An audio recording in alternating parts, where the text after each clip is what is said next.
daawwattoota keenya kabajamoo fi jaallatamoo hunutti akkuma argitan viidiyoo jalqabaa akkuma isiniif qopheessine jennee baallama seennetti isiniif seenne jira. Sababa nuti viidiyoo kana qopheessineef irraayis namoonni hedduun keessaan nu gaafachaa jirtan jechuudha.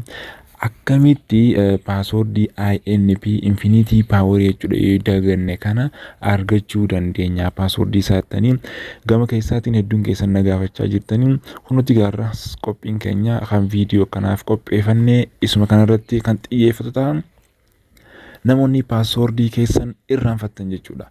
Kunuuti viidiyoo kana hordofuudhaan sirreeffachuu dandeessu bifa salphaa haala salphaa ta'een isin argisiifnaa jechuudha. Kanaaf paaswoordii isaa argachuudhaaf jechuudha wantoota godhamuu qabutu jira. Jalqaba yeroo weebsaayitii isaanii kana seentan bilbila keessan asirratti barreeffattu. Bilbila keessan egaa asirratti barreeffattan jechuudha paaswoordiin ni barbaachisaa jechuudha. Akkuma isin jedhe egaa hunuti forget erga isin irraa ta'e jechuudha jalqaba asirratti bilbila keessan barreeffattu. Bilbila keenya erga akkanatti barreeffanne jechuudha Infinity Power keenya irratti jechuudha paaswoordii keenya barreeffanna jechuudha. Maaliif paaswoordii keenya daganne waan ta'eef fakkeenyaaf paaswoordiin keenya osoo kana ta'e jechuudha paaswoordii keenya erga barreessinee login goone ilaallaa jechuudha. Erga login goone jechuudha kunuuti gazi account password is wrong please try again nu jedha. Kun sirrii waan hin taaneef akkana nu jedha. Kanaaf falli nuti deemuu qabnu jechuudha kan inni qabu tokko qofa jechuudha. Falli nuti paaswoordii keenya kan forget yookaan kan daganne kana argachuu ni dandeenya. Fakkeenyaaf bakka kanatti akkuma argitan gama mirgaa kanatti forget password kan jedhu jira. Isa kana yeroo takka tuqaasna please contact online customer service jedha jechuudha. Contact wal qunnamuu qabda. Customer service nama service kan jechuudha. Eenyurratti INP irratti. Isaan kana eessarraa arganna kan jedhudha jechuudha. Isa kan erga kanatti dhabne jechuudha as keessaa jechuudha weebsaayitii isaanii kana keessaa dirqama eessatti deemuu qabna. Teelegiraamii isaanii keessa deemna jechuudha. Forget password yeroo tuqne please contact online customer service nun jedha waan ta'eef customer service isaanii kana argachuudhaaf gama teelegiraamitti deemuu qabna jechuudha. Viidiyoo kana akkuma ilaalaa jiru kanaan hordofaa nu jala deemaa isiniin jenna. Maaliif yoo jettan Infinity Power irratti namoonni keessaafuu namoonni Infinity Power irratti invest gootan jechuudha. Maallaqa invest gootan kisaaraa keessa galtu waan ta'eef isa kana haala kanaan sirreeffachuu qabdu. Erga weebsaayitii isaanii kana xumurree jechuudha gama teelegiraamii isaaniitti dabarraa jechuudha. Teelegiraamii isaanii kana kunuuti gaa erga seenne jechuudha wantoota godhamuu qaban hedduutu jira jechuudha. Akkuma argitan ani fakkeenyaaf namni hiriyyaan koo jechuudha kan forget duraa ta'e jechuudha na gaafatee ture haala kanaan sirreesseef jechuudha. Inni kun eessa seenna jalqaba teelegiraamii erga seenne INP Angela kan jedhu kana kun jechuudha. Ishee kana wal qunnamtu jechuudha. Customer servicein isiidha jechuudha kan contact godhuu qabnu jechuudha. Ishee kana wajjin contactii uumuu qabna. Ishee kana jechuudha inni dhugaa kan asirratti urjii qabu kana jechuudha ishee kana. Isa kana description jala isiniif hin kaawaa jechuudha. Isa kana as jalaa fudhattanii hi jettaniini wantoota godhuu qabdan isin argisa. Fakkeenyaaf anis hiriyaa kootiif maaliin godhee Mr. Angela I have a question my friend asked me maalin jedheeni hiriyaan koo hi Mr. Angela gaafii tokkoon qaba kan hiriyaan koo na gaafateen jedheeni how can I fix people who forget their INP passport password INP yookaan Infinity Power kana namoonni dagatan akkamitti argachuu danda'u kan jedhudha jechuudha. Yeroo kana jechuudha maal naan jetti deebisaa jechuudha. INP Angela naaf deebistee jirti. Send me the mobile phone number he entered when registering. Bilbila isaa sana naaf ergi naan jettee jechuudha. Maaliif when registering yoo kan nama INP yookaan Infinity Power irratti kan galmaa'e ta'e naaf erguu dandeessaa jette. Yeroo kana as tuqnee jechuudha replay kan jedhu kana tuqannee lakkoofsa bilbilaa sana galchinaa jechuudha duwwaa 9 jennee barreessina jechuudha. Kanaaf mee namoonni dhuunfaa kan gaafachuu qabdan jechuudha akka haala kamiin gaafattan bifaan an barreessu kanaan gaafattu jechuudha. Fakkeenyaaf hi jennee gad buufnaa Mr. Angela hi Mr. Angela and jechuudha. I have a question. I have a question for my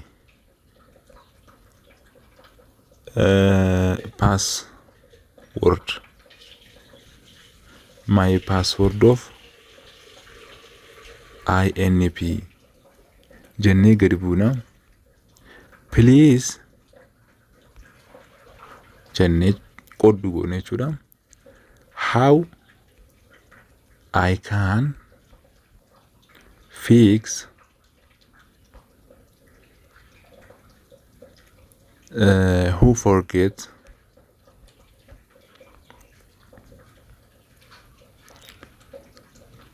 who forget my INP passport jennee mallattoo gaafii goone. Please tell me jennaa jechuudha. Jennee cuqaasnee erginaaf jechuudha. Yeroo ergineef jechuudha paaswordii keenya argannaa jechuudha. Akkuma argitan isa kana guutuu isaa barreeffannaa jechuudha. Yoo kana balaalachuu argachuu barbaadan kanas description jala isiniif hin kaawaa. Haala kanaan erga gaafattanii jechuudha bilbila keessanii wajjin akka bilbila keessan akka ergitaniif isin gaafatte jechuudha. Akkuma ana hiriyaa koo gaafadheefitti lakkoofsa bilbilaa isaanaaf erginaan jette jechuudha. Bilbila keenaaf ergiisin jetti. Lakkoofsa bilbilaa akkuma isin jedhee bifa kanaan tuqxanii replay kan jedhu tuqxanii lakkoofsa bilbilaa keessan galchituu fi yeroo kana INP'n keessan kan sirraa'u ta'a jechuudha. Ergasii jechuudha passwordis jijjiirrachuu dandeessu jechuudha. Akkuma kan isin jedhee jechuudha. Fakkeenyaaf kan koo haaseenu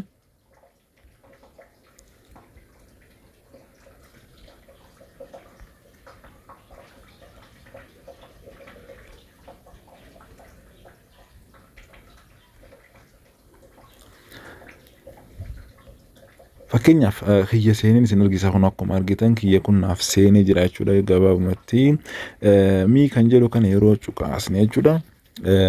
Passwordii keenya jijjiirrachuu yoo barbaanne kun akkuma asitti argitan change password kan jedhu kana cuqaasna. Erga cuqaasne kunooti lakkoofsa bilbilaa enter old lakkoofsa yookaan koodii isiniif ergite asitti galchitu. Ergasii passwordii haaraa kan isin mataa keessanii kan sammuu keessaa isin hin baane kan yeroo hunda hin dagachuu hin dandeenye asirratti yeroo lama barreessitu. Gama gubbaa kanattis gama jalaa kanattis barreessitu. Ergasii jechuudha xumurtanii jechuudha okay tuqxu. Ergasii change isiniif ta'a jechuudha. Kan isin beektan sana isiniif ta'a jechuudha. Haala kanaan argachuu dandeessu jechuudha. Namoonni hagammatti hin galmoonne jechuudha. Akka galmooftaniif description jala galmee isiniif hin kaawaa. Bifa kanaan jechuudha argachuu dandeessu. Wanta naan contact godhee isiniif barreesse sana hunda barreessanii fi ergitanii fi please akkuma isin jedhee bilbila keessan replay irratti barreessaa fi ergasii paaspoortii isiniif ergiti. Paaspoortii sana fayyadamuudhaan isiniif erga sirraa'ee booda jijjiirrachuu dandeessu jechuudha. Mii kan jedhu kanarratti jechuudha. Kanaaf viidiyoon har'aa isiniif qopheeffadhe isa kana fakkaata jechuudha. Viidiyoo kun yoo kan isinitti tolu ta'e jechuudha like tuquudhaan share gochuudhaaf hiriyoota keessan kanneen akka kanatti forget godhanii dagataniif share godhaa isiniin jechuu barbaadam. Akkasumas namoonni yaada biraa INP Infinity Power irratti qabdan comment jalatti naaf barreessaa. Viidiyoo isaa isiniif qopheesseetiin isiniif product godhee isiniif qopheessaa jechuudha. Kanaafuu viidiyoon kiyya kanarraa asirratti raawwata. Commentii keessan irratti dhaabbadhee viidiyoodhaan hojjechuu qabu yoo kan jiraate commentii jala irratti naaf barreessaa. Har'aaf qophiin qabadhee kanuma fakkaata. Qophii biraatiin hanga wal arginutti nagaan naaf tura.